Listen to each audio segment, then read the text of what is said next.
Join me in the Pledge of Allegiance. I pledge allegiance to the flag of the United States of America and to the republic for which it stands, one nation, under God, indivisible, with liberty and justice for all. Thank you. Meeting of the Wahoo City Council, Tuesday, May 9th, 7 o'clock p.m. Announcement of the meeting, Open Meetings Act is posted on the wall. Call the meeting to order and roll call. Stuart Creechy. Here. Ryan Ideas. Here. Chris Rappel. Here. Patrick Nagel. Here. Shane Sweet. Carl Warford. Okay, we have no proclamations. Anyone in the audience have something to want to bring up that's not on the agenda? I can count the people out there, and I don't see probably anybody.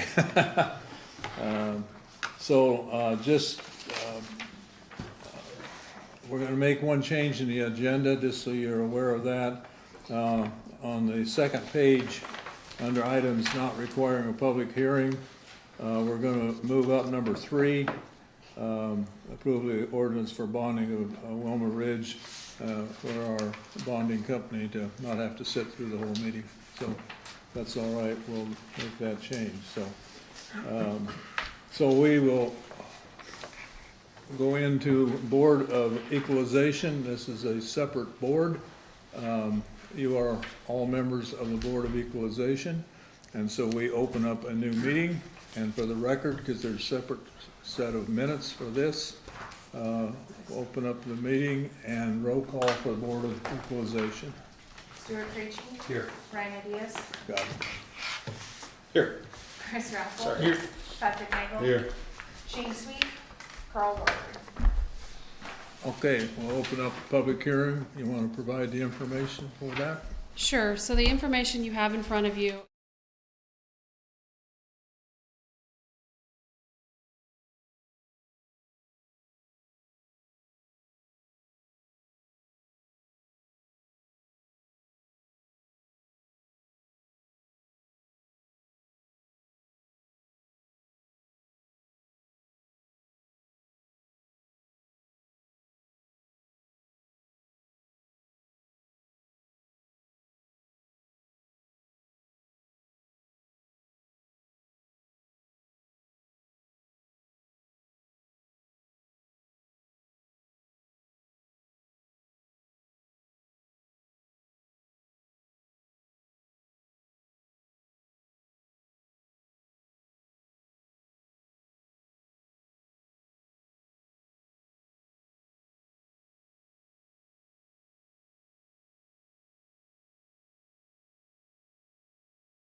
construction inspection or an oversight, geotechnical, any publication expenses for legal expenses, and our fiscal costs for carrying this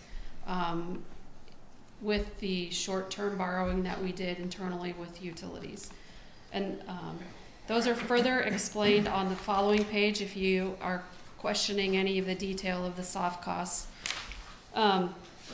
Taking those then and using the report of costs on the next page, as well as engineering information that I got in terms of square footage of paving, etc., breaking the costs of into assessable costs, the utilities expense, and then the general obligation expenses. So if you have any questions, I can sure dive into explanation on those calculations. If you get to the back, you will see in the schedule there are several lots that have already been sold. When those lots were sold, there was $26,000 placed in escrow from the proceeds of those sales, and we have this was presented to you preliminarily as well as to the developer, and so they have already made a payment of the assessable costs of $26,080.07 for these. I think there's like 17 lots that they have paid in full already. So if there's any questions on these, I'd be glad to answer about the assessment schedule, and that would be the item that there would need to be call for public comment or objections on. So. Okay. We are in public hearing. Probably no comments from the public. Make a motion to close the public hearing. Is there a second? Second. Roll call. Raffle, Yes. Ideas. Yes. Nagel, Yes. Creachy. Yes. I think the next item on the agenda is action to approve the schedule of assessments and authorize levying assessments. I have a resolution here. Sorry, I didn't. Here, can you guys share? Sorry. Here you go. And basically this schedule just states that the developer was notified about this Board of Equalization meeting, that we're going to move forward with assessments for the project. And the paragraph that we need to pay attention to is what our carrying cost of we're going to be borrowing money to pay for the final project costs, the part that don't get paid through the special assessments. Because once these are levied, the developer will have 50 days to make a payment without any interest. So around July 1 is when any amount of the assessment per lot can be paid without any interest. And after that, then we will be adding the interest cost of whatever we're going to borrow plus an adder. So I might put Cody on the spot a little bit here. If we're doing I think a 10-year of about $1.5 million, we're looking at maybe 4-ish, 4.5. More? Sorry. No. I would say, okay, that's fine. I know that in March when we looked at it, it was right at 4%. And so, I guess the question for you is what should our increment be, and on top of that for administration of the special assessments? The county, for instance, when they collect the property taxes and they remit them to the city, they charge 1% adder. When we did Heritage Heights and some other assessments, we used 1%. So in my opinion, I feel like that's an appropriate percentage. And if you want to, maybe word the resolution to be 1% over the borrowing cost, maybe that's better than putting Cody on the spot.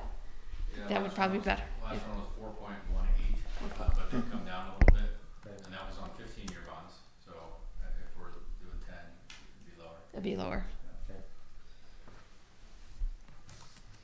So that would be a resolution that you would approve. It's kind of a chicken and an egg kind of thing.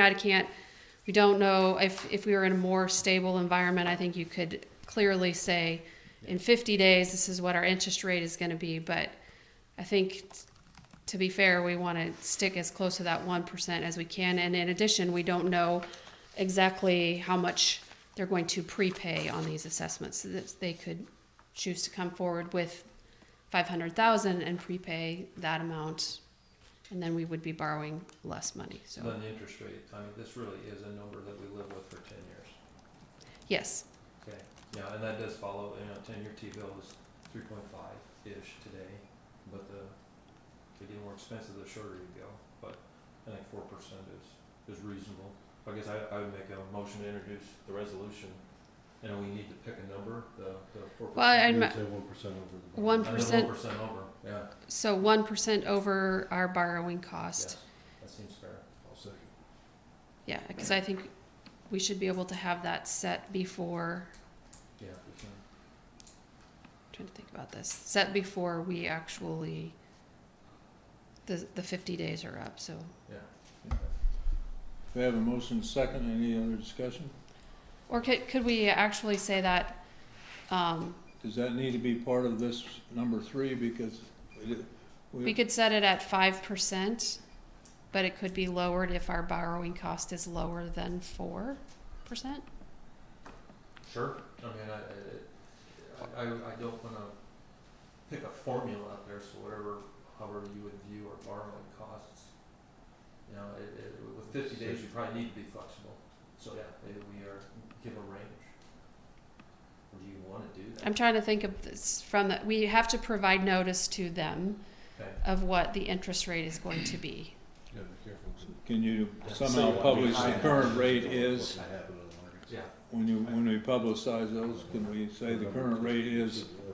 We could Or- include a cover letter that says currently we believe our borrowing rate Yeah. will be this, but Yeah. I'm fine with then borrowing rate plus 1%.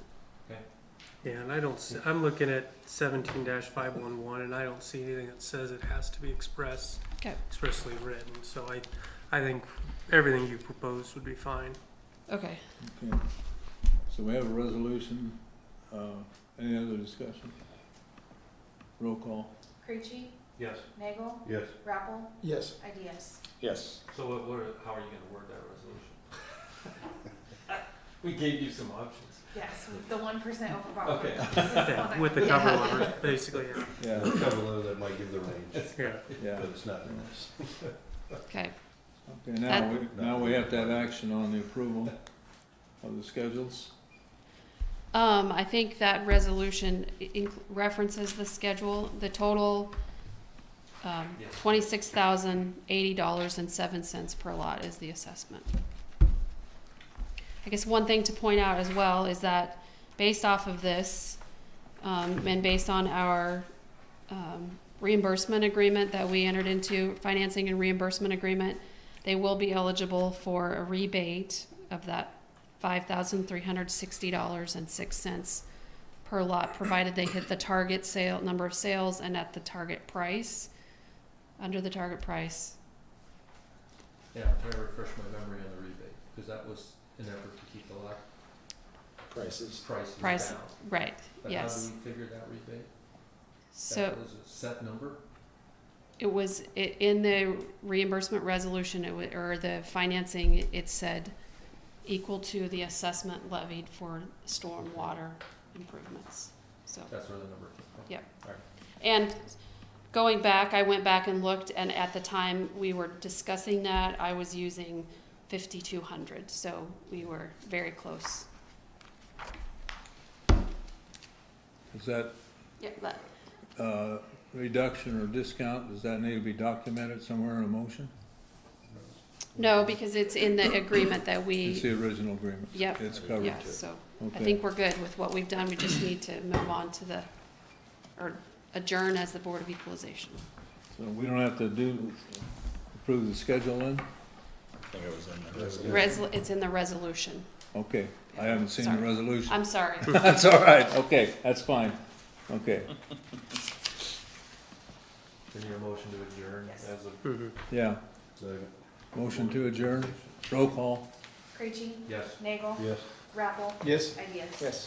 Okay, we'll go back to our regular meeting, and the next item is, department head report. Kevin? Good evening, everyone. I'll be brief, try to hit some highlights about what we have going on, which is a lot. This time of year, inevitably our busiest time. Aquatic Center opening here in about 2 weeks from Saturday, hard to believe. The good news is for our community, fully staffed once again. We have a group of lifeguards being trained, about 6 of them, so we feel good about where we're at, unlike other places where there might be shortages and changes operationally. We expect a complete full season of swimming at the Aquatic Center, so that's good. I think one of the challenges, just so you're aware, and especially those of you on the Finance Committee moving forward, is wages as it relates to minimum wage. And what we know is that stepping up of the wages in Nebraska with the minimum wage increase and how that impacts our seasonal people and what we need to do to remain competitive in that environment. And so I think that's important just to be aware of and thinking about as it relates to our seasonal staff, because we are the department probably most impacted by that. Senior Center, this time of year, happy to report they've distributed or will be $6,000 in scholarships to graduating seniors here locally, $3,000 to 3 students, graduating seniors from each high school.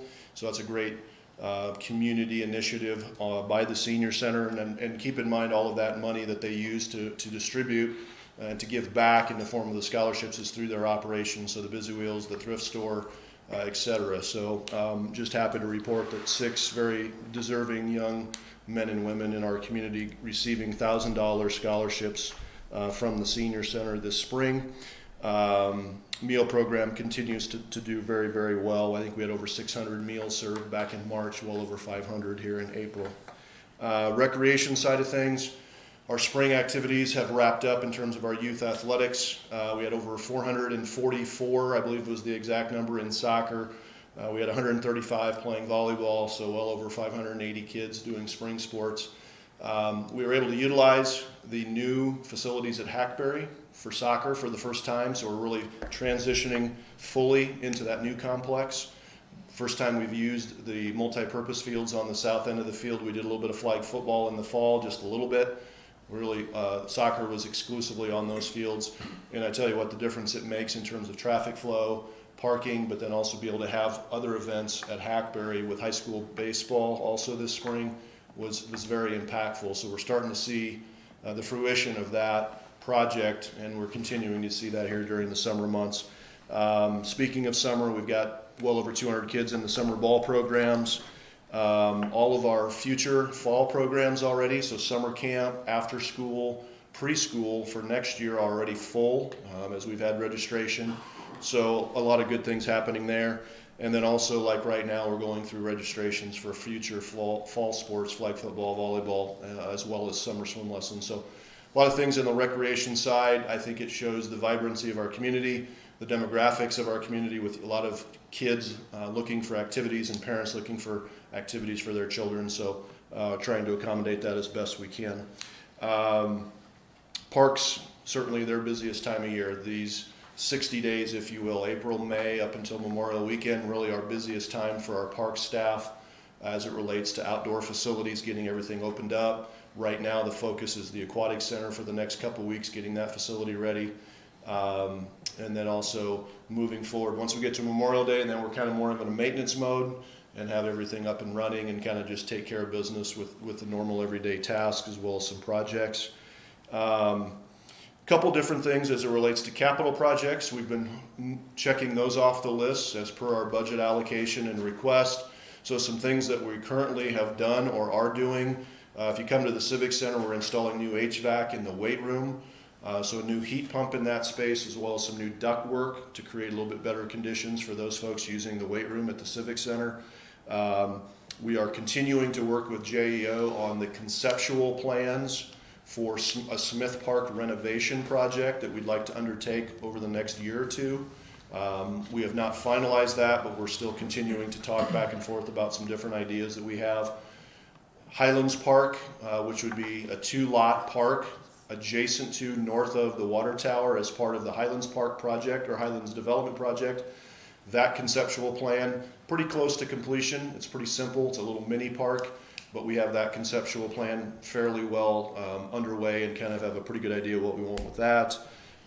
Some smaller capital things at Crawford. If you've been down there, we put a new driveway apron in for the parking lot, which if you use the parking lot, it's a big addition there. We are going to be doing some solar lighting, our first opportunity to engage with some solar lighting at Hackberry in the parking lot. Try it with 5 poles in the parking lot there. We have the foundations poured, just getting ready for the crew to come in and set those posts with the solar panels to do some solar lighting there. And if that's successful, kind of a pilot project for us, we would be looking at implementing some solar lighting perhaps in other places, perhaps even like at Smith Park as part of that park renovation project. So we're going to be doing that here in the near future. Just some other things, seems to be mundane, but at Smith Park we've taken down about 5 different trees, big ones. We contracted out with Tim's Tree Service here locally and got those knocked out, as well as the stumps. It makes a huge difference when you take out 5 trees in terms of the aesthetics of the park, but those were trees identified. If you go back to a couple years ago when we did our tree inventory and our tree urban forestry program and our plan, Those 5 trees, as well as a couple others, were identified as critical trees that needed to be taken care of. We will continue to move forward on that as we move forward, as I've indicated, to continue to remove a couple more there, as well as at other facilities. Obviously, replanting a big part of that when we take out trees. And then also pleased to report, we received a very nice memorial bequest from the Mert Oden family that allowed us to put in 2 new flagpoles, one at Crawford, one at the new addition at South Hackberry, as well as a couple benches in Mert's honor. And one of those is at the Civic Center. There's one that's been placed there already, and then one at South Hackberry as well. So just want to draw that to your attention as well as a very nice memorial gift from the Oden family. So the last thing I want to talk about is what's on the screen, and that is a little trail update. We're fielding quite a few calls from the public, as you would imagine, as the weather's turned nicer, about where the trail is with the construction and the project to address a couple of those areas where the bank has sloughed. These are pictures I took just this afternoon. There's about 4 of them. This is the first area. Christine, if you can go back to that one. That looks a little bit, that's looking from south to north. That was that area, if you remember, that had the fence around it. So they've removed that and kind of decreased the slope, if you will, of that east-facing slope by the creek there. A lot of riprap put in. And then the next picture, Christina, shows you kind of the extent of that riprap to hopefully reduce or eliminate a lot of that bank sloughing that was going on. The next piece is the further north piece, where we also had that, where we had a lot of sloughing going on. The trail was really dipping quite a bit. That shows you the amount of riprap put in there. And then the next picture is just an overview of how that looks now, how it's been built back up. As you can see from this, where they're at, the status of it is this, from what we've been told by the general contractor, which is Olson and Associates, is the seeding work was scheduled to be done this week, which would include the shoulders of the trail. Once that's completed, their goal would be then to come in and or put in aggregate, as you can see, which was removed, put in all new aggregate on the trail surface and get that all situated, as well as take care of the access road and the county road and all those sort of things. Because obviously with that riprap, there was a ton of heavy machinery traffic on the trail, and so they're going to, now the next phase, the last phase, is to go in and repair that and reestablish the trail with that crushed limestone surfacing. So just an update. We've gotten a lot of calls. Maybe you've had questions from some of your constituents. That's where we're at.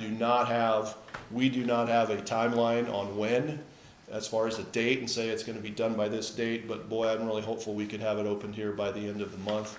But, just weather permitting, you never know sometimes with these kind of things. So, is that accurate? Yeah, just a point of clarification. Gaina is the general contractor and Olson is doing the construction oversight. Yeah.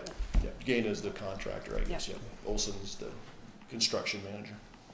So. Question I am asked most of the time: how many pickleball courts are we going to have? There is. I don't know if we'll ever get. There is some merit in that planning for both of those parks. There is some conceptual pickleball courts in those plans. Okay. Couple of them. So yes, there is some thought given to including some pickleball in future park development. So, yeah. Sounds good. Thank you all. Yeah. Thank you. Chief, do you have anything you just? No. Okay. You have anything? No, I don't think so. Okay. Next item is a presentation on the ATV UTVs. Christina.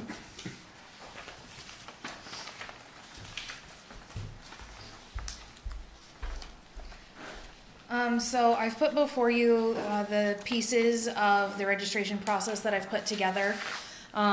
First is this booklet. It basically is the ordinance condensed down, and then the last page is condensed down even more, so that if individuals don't want to read the whole brochure, there's at least that quick reference as to those rules and regulations that they're going to need to abide by. We have everything listed in here from the registration, like I said, those regulations, what is required to register your vehicles, crossing the highway and whatnot, things like that, and as well as penalties. This sheet that I put in front of you is what our registration permit is going to look like.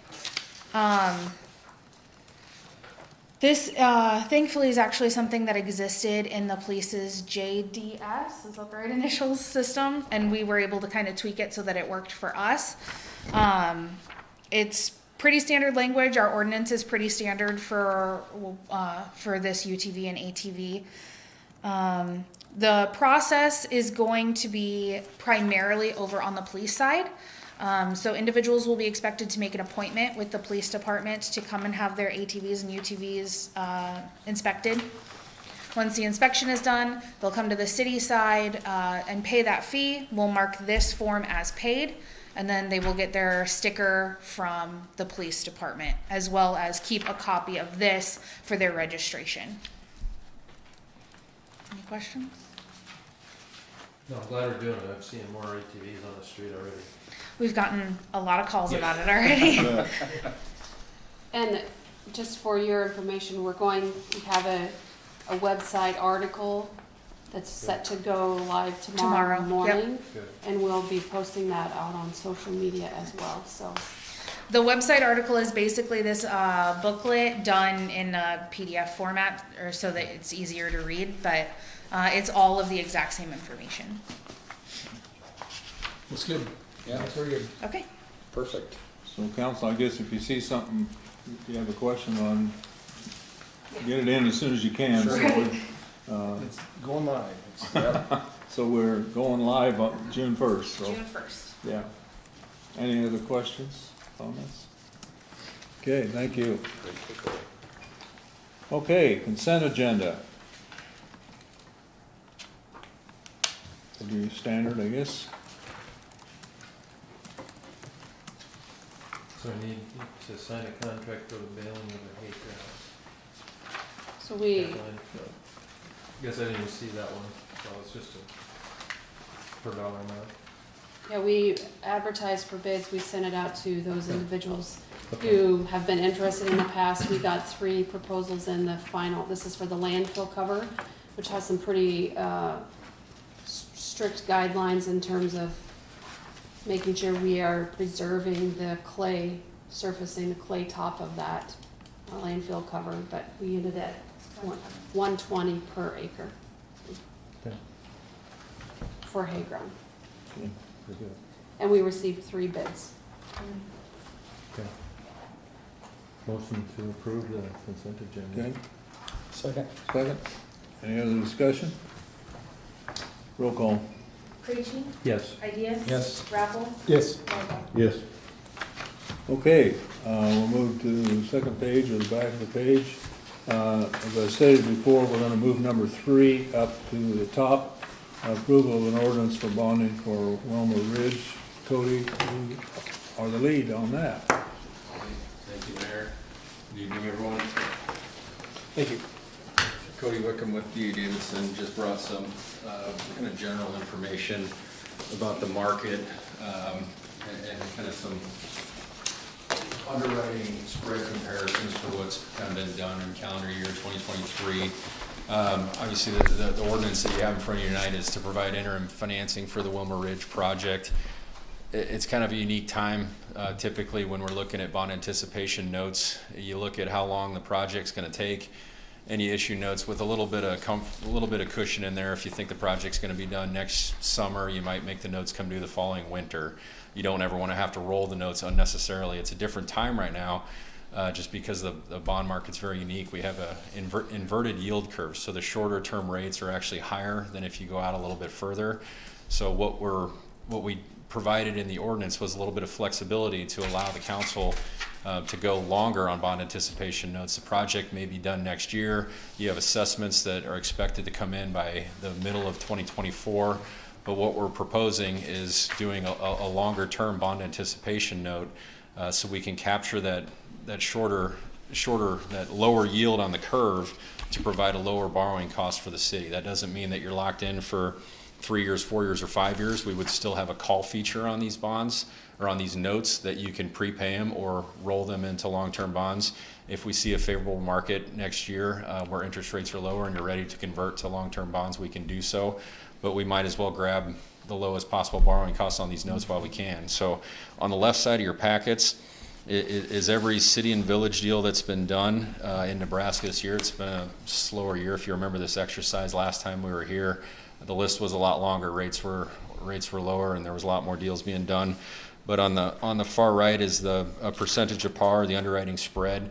Our goal is to just be transparent with the city of Wahoo. Obviously, you guys are a very important client for us. What we're proposing to charge on these notes is 1%. That's historically been what we've always done notes at. You know, inflation is a thing right now, but we're comfortable that we can execute at that level. So, as you can see, it's the bottom of the barrel what any city or village has been charged.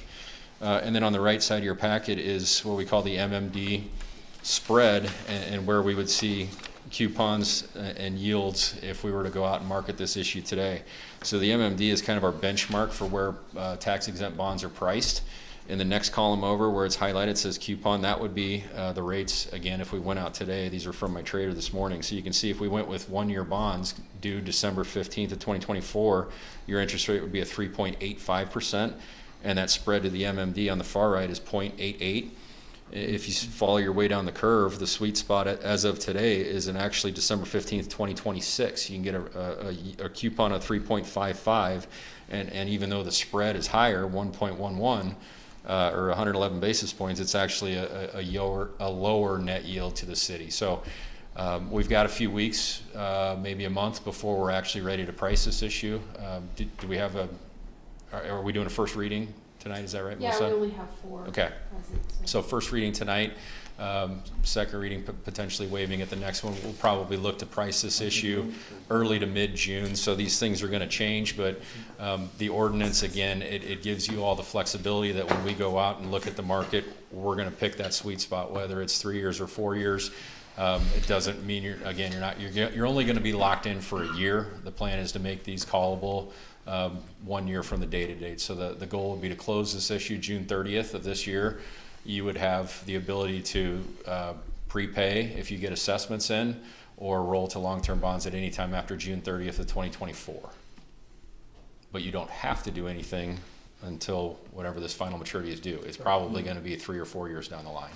It's just a different beast than what we've done in the past. Again, normally we try and time this so your notes are maturing shortly after your project is done. There's really no need to rush it at this point. We'll just stretch it out a little bit more, get you the lowest possible borrowing cost, but also give you that same flexibility to do what you need to do when the market's right. So what maturity are you advising? A 2026 maturity or 2029? Well, if we were going to go price today, that we would go December 15th, 2026.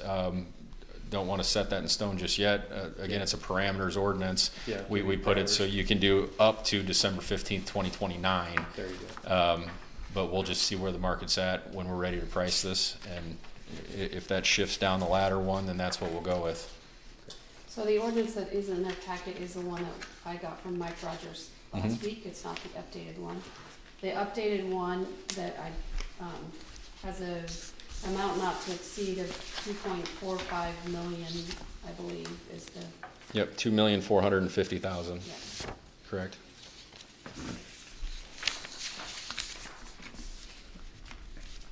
And I do appreciate you working with us on the 1%. Well, thank you. That's appreciated.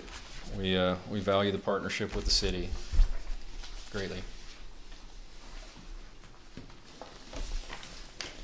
So we need to introduce the ordinance Introduce it to on first reading, I guess, for the bond anticipation. Okay, is the motion? Second. Motion made and second to introduce the ordinance and have first reading. Roll call. Creachy? Yes. Nagel? Yes. Ideas? Yes. Grappel? Yes. Okay. Very good. Thank you. Thank you all. Good to see you. Thank you. Thank you.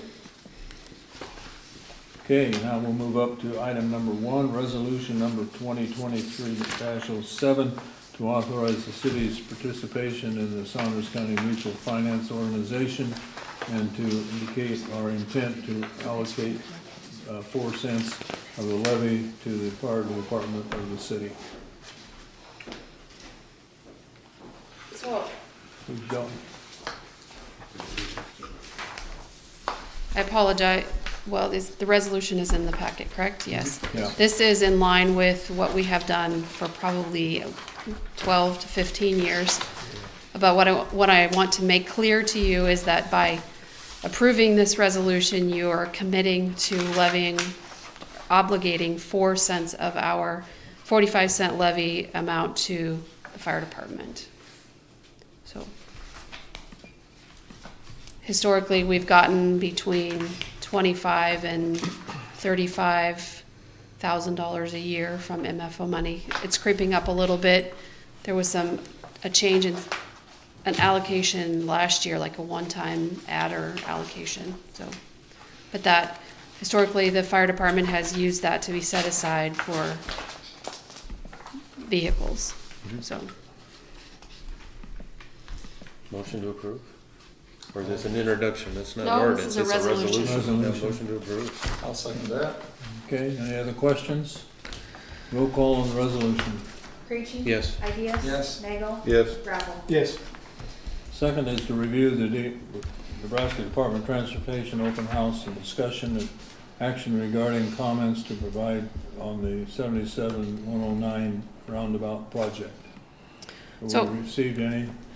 no, I wanted to give the council the opportunity, if there are any comments you specifically want to file with NDOT, the public comment period closes on May 12th, and so we had time to put it on the agenda, so just wanted to give you that opportunity. If you have any concerns that you want to have expressed to DOT, we can. I've got one just about the detour. Is the condition gonna be done beforehand? That way if after detour, there's extra damage from extra traffic going through the city streets? Well, the detour that you're pointing to, which is the phase 2, I think it is for those projects that are south of the, Yeah, but I mean, when they Right. have that 77 traffic going through that intersection, detoured around for stuff, is that something that, if there's extra damage that's caused from we can traffic certainly going through ask there, them for is that the, something they're gonna look my at concern, for I'm. repair after?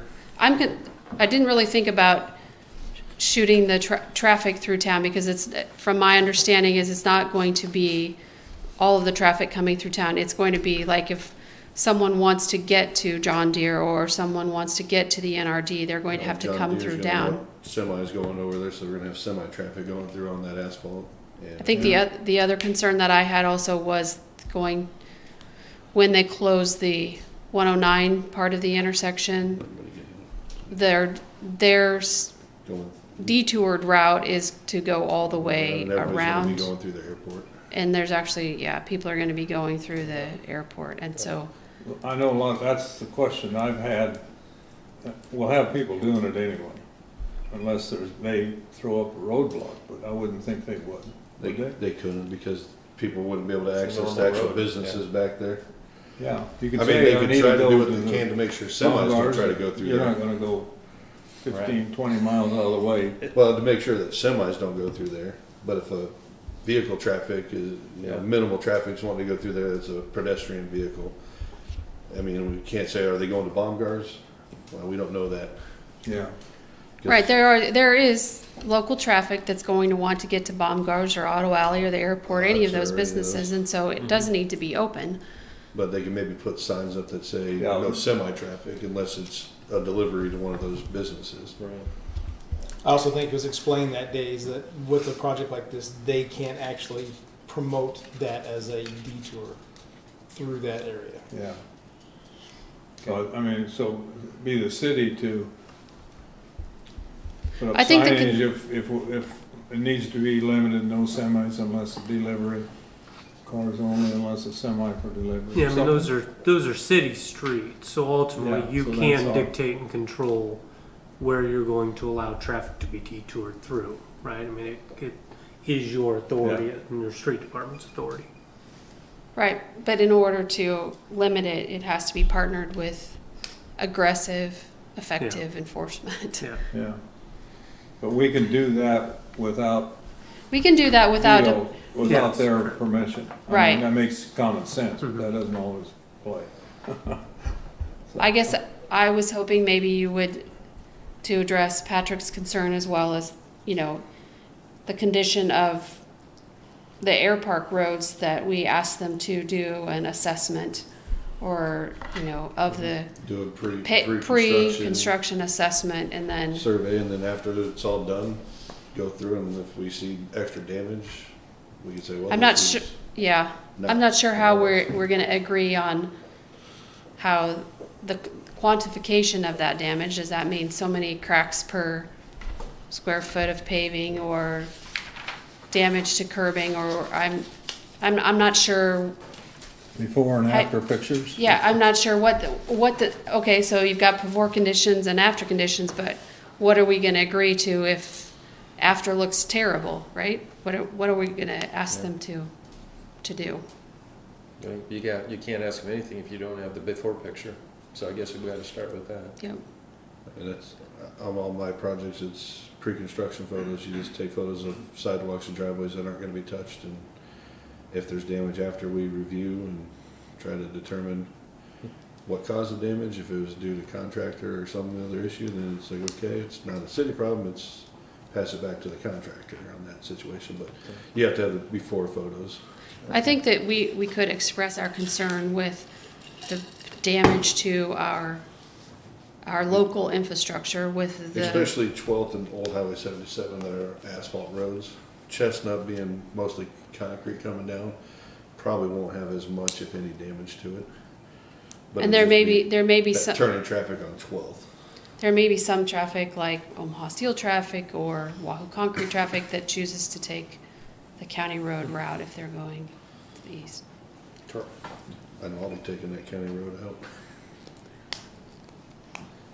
So if you're fine or supportive of us expressing that, or if you have any other position that you want to make to be submitted in the public comments, I guess now would be when we should make those statements.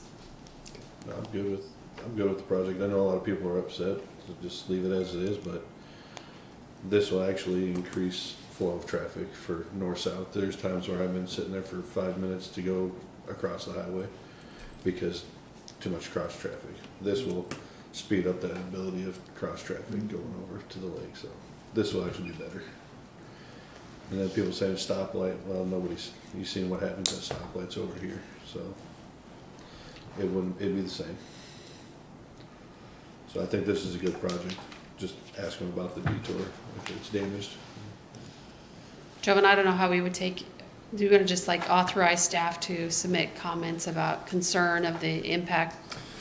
Yeah, I mean, I Okay. think at this point, you don't have the authority to enter into an agreement. So I Right. think it's just administratively, you express the concern and see what commonly they would propose to Okay. do to address the concerns of the city. If they say nothing, then has to come back to the council for us to unilaterally decide what we want to do, right? To be able to either pre-document so we can go back to them and allege damage or what.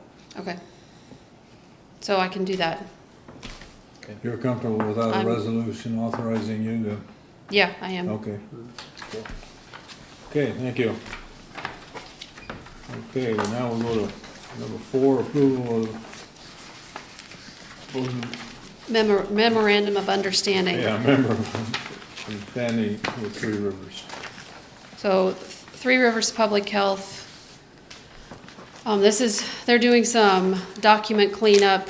This came from Grant. Three Rivers sent this to Grant, and it simply is an interlocal a memorandum of understanding that in the event of a public health emergency, our EMS department will be on board with assisting them in addressing our own local public or our employees. We have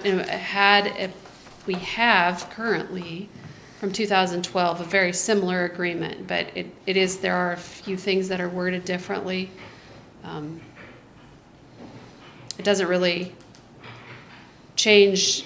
I was trying to imagine how this might have been used or cause a change in the way that we responded to COVID, which was a public health emergency, and I don't think that it would have changed a thing.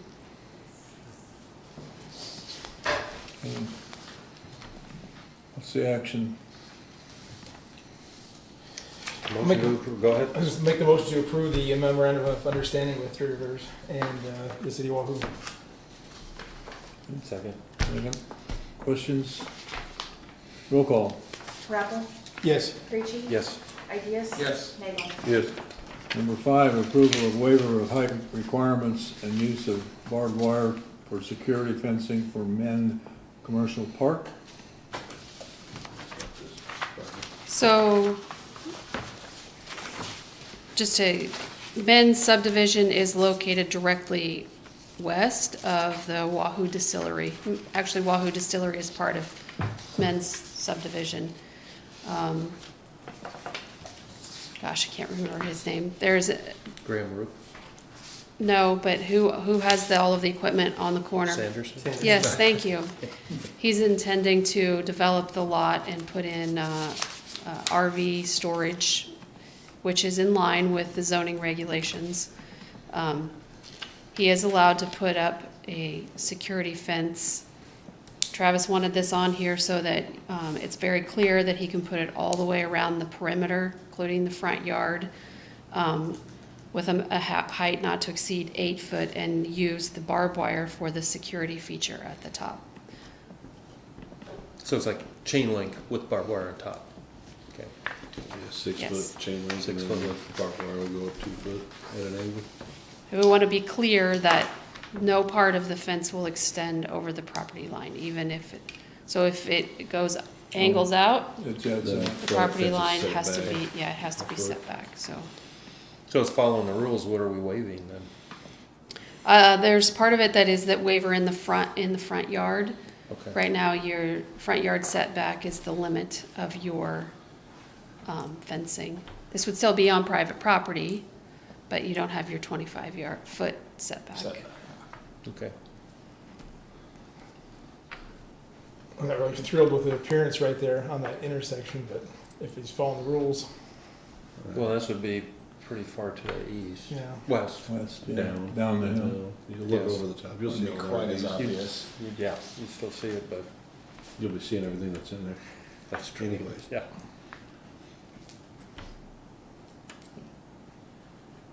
I'll make a motion to approve. Okay. Yeah. Second. Questions? Roll call. Creachy. Yes. Nagel. Yes. Rappel.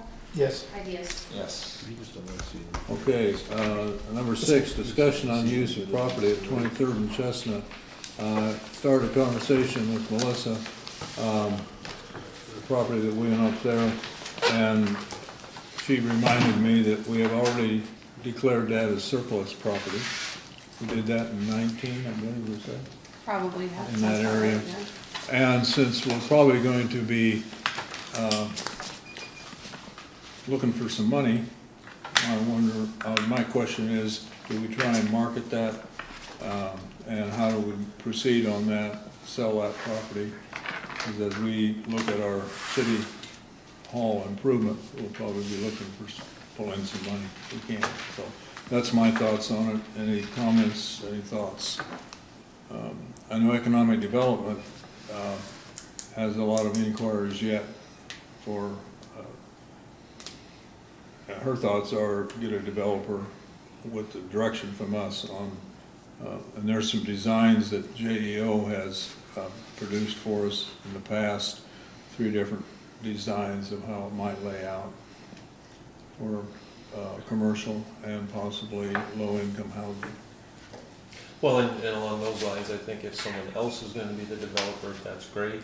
I think, I've always said, and I think everybody's agreed, the city doesn't wanna be the developer. No. We're not gonna No. do that. We'll sell it, or we will help someone else develop it, we're not going to be the developer itself. So, that's really my main comment. Out of curiosity, I don't know the backstory how the city was given that land, or whether It was through the, when we were going through the Chestnut Street acquisition Right. process for the construction, the property owner that lived on that corner didn't want to convey just a portion or a strip adjacent to that. There were concerns because at that time there was a house and sort of things. And so as part of that negotiations, the city agreed to acquire the entirety of that 10-acre tract rather than just a strip of it. And then there was some drainage issues too that we have to save some of that, because we were having flooding behind right, where JEO's building is now, right. so. So we can discuss it tonight, think about it. If it's a general feeling that we move forward somehow with a developer, maybe we can work on something and maybe visit with Economic Development Office and see what So then they're. there may be interested parties in wanting to develop that, or that's still just being talked about? I don't know, I To be don't, determined. it hasn't gone to the extent of finding a developer yet. Okay. But one of the needs that they feel, and I don't know, I don't think would be feasible, maybe, is needing another daycare center. And with all the population on the north edge of town, probably a good place for a daycare center on that property. If investors would be interested in helping develop that part of it, businesses that are gonna have people using that, that's just a theory. Maybe they'd be interested in being the developer for the rest of it, so they protect their neighborhood. Well, and I think you're right, I think it really will be like a commercial use along there. Yeah. Because it's gonna be surrounded by residential, and I Yeah. think it's always been the thought for quite some time. Yeah, I would sure like to see some sort of business development there rather than There, housing. there are some challenges to the piece of property because while 23rd and Chestnut is a high point, it does dip down. And, right, so there would be limited access, and so a commercial development that is expecting to have, you know, commercial frontage and visibility, probably not gonna work in that location just because of the way that the topography of the land, unless they want to invest a ton of money in filling that in, which sometimes that just doesn't seem to work out very well. But Pat, this is one of the concepts, the JEO did this partly maybe because they were developing their area. Here's one just with larger lots, and then here's one with developing up through there, which could be probably commercial, but somewhere along the line, some of that could be developed. Because there is a need for low-income housing, again, according to surveys, so. And it is C3 zoning jurisdiction, so I think whatever the use is would have to conform with that. Yeah. Because, you know, unlike like JO's property where the frontage is one thing and then the rear might be something else, because of the topography and what you Yeah. jot down, I think it's entirely commercial as a tract. And to me, the only question probably is it developable into multiple lots? Could you get two? Because there is technically an entrance off of 23rd Street and an entrance at the north side on Chestnut, or is it a single use? Yeah, one of them did have an entry off of the north end of the property. Yeah. can I see that for a second, Jerry? Yeah. So in this, let's see, this is 23rd Street. So in this instance, this is gosh, I can't read that. I think these are one acre tracts. If I remember. Oh, this is 1.42, 1.37, 1.38. This idea was that there's commercial along here. Whether this is something here or up here, this maybe becomes a buffer, a residential buffer for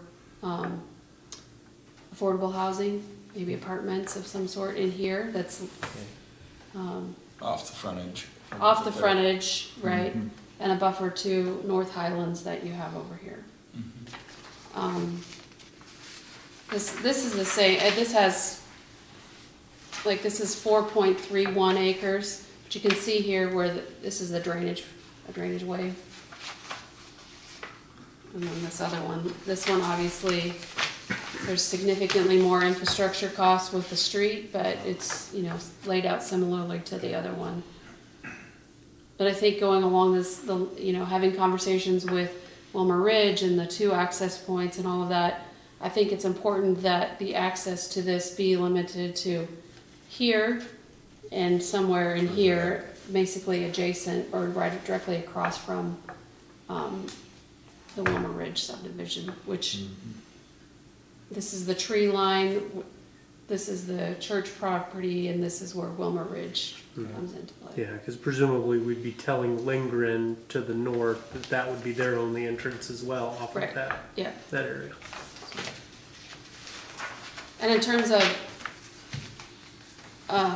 funding for City Hall remodel, we have been carrying some of the cost of this land on the books with the hopes of reimbursing ourselves once the property is sold. So not 100% of any proceeds would go towards. Get rid of A some different- debt and have some little left over. Yes, right. The detention fund, retention fund, I don't know what the correct terminology is, that can't be touched. That's going to be there, that's basically gonna be a city park. It's not like someone can pave half of it and say, hey, that's my parking lot until it floods. Well, and Right, that's, so- oh, sorry. go- Nope. This is the general easement area. We have that filed with the Register of Deeds. What can't change is the flow line of this drainage way. Correct. It can be, right now it's very sloping, you know, and you could farm right up to the edges, which is what you see. Right. A developer could come in and say, well, I want to push this further Yeah. in and do a wall. Yeah. You're not changing the flow line, your capacity of the drainage way stays the same. That can be done by shifting this Okay. over and basically flattening out the bottom of it instead of this. So if you had a retaining wall, essentially it would just, the water level could come higher before it would impact anything. Versus right now where it's wider and Right, sloping. it spreads out and. Same capacity, just, Right. We chose not to do anything with it at the time. We did the 23rd Street project simply because we didn't know what was gonna go in here. Doing anything was an investment, right? And when we don't know what, we don't know what it's gonna be. And that was gonna be my comment, which is this property doesn't really lend itself to a typical listing, sell it via auction, that sort of thing, right? Because to me, the city needs to know what the use potentially is so it knows how to protect, in particular, that area, right? Is the city, instead of just having an easement and selling the entire tract, going to want to retain fee simple title to that drainage area? Yeah. And actually control the area, not just easement rights to the area? Is it going to need to or want to expand that? Is it going to want to put into the terms of the purchase agreement and the warranty deed restrictions on adding flow and water to it? What does it need to do, right? And I just don't think, until we know what that's going to be used for, we don't really know how to protect ourselves. So I think if we can negotiate development agreements with somebody as a part of that transaction, that probably makes the most sense, as opposed to just a blanket listing and sell to whomever. Right. Yeah. Well, in the meantime, it is cash rented out, that I think, I don't remember what, it's a decent rent, so it's not costing us to take our time. Yeah. We've certainly taken our time, we've owned it for a while. Yeah. Can your planning group, Teresa and Ryan and Travis and you, Yeah, we have actually, yeah, we you can have talk about discussed it. it We some, have, so it's yeah. kind of in your hands, but it's. One thing that we have discussed is there a way that we can use this, the fact that we have access to this and we have control over it, use that as a part of some community solution, part of the housing issue, part of daycare. I know daycare is issues are, that's a real thing absolutely. for people, yeah. Well, so would, I know I just said I don't wanna be a developer, but if you've got someone that's coming in on either apartments or daycare building, is the city, would the city consider, long-term leases on grounds? Would Yeah, it I think- consider streets, that type of thing? I think those are things we could probably consider. I don't know that there's anybody that has come to the table saying, we're interested in this property, but on the flip side, I don't know that there's been any aggressive or assertive efforts on saying, hey, we have this property and putting it out. Exactly. I think Well, we could use that. I think it's a great problem to have, but one of the problems is that it's a 10-acre tract too, right? And so you have, even in that diagram, 7 usable acres? And Well, yeah, this is actually 20. Oh, yeah. It was, we purchased two 10 10-acre acres, right. parcels. Well, and so I think the complication is a daycare isn't gonna want to pay the purchase price for the entirety of the No. tract. No. Nor are they gonna want to have to develop the rest of it, to subdivide it, to put all the With the things in infrastructure. place, right? And so the problem becomes, if the city doesn't wanna be the developer and put the infrastructure in place to then sell the individual lots, I think it limits who might come and Exactly. buy the property, because they need the resources, right? But I think they could talk to a developer and say, you know, we have this area, then this might fit here, and our thoughts are the next area that we need. So they may have some potential businesses to talk to, and Yeah. so they got a heads up that, hey, this might not be too bad a project to try and Yeah. develop. They Lead know they 'em a have two little. or three buyers for 2 or 3 lots right away. Yeah. That's gonna go a long ways. We might be better being in partnerships with people than just outright selling. Yeah. Okay. That's enough on that. I guess I don't have any comments. Council, any comments that haven't been on the agenda? If not, I'll entertain a motion to adjourn. So moved. I'll second that.